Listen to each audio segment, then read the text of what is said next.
من گفتم. Ben dedim. من میخوام به مدرسه برم. Ben okula gitmek istiyorum. آیا میخوای به مدرسه بری؟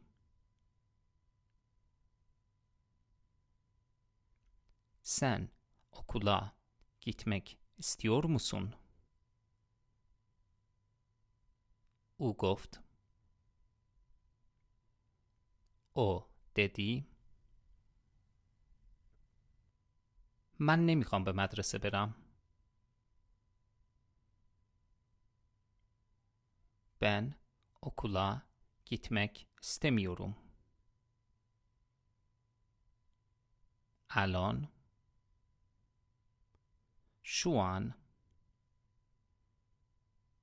من میخوام سالاد بخورم.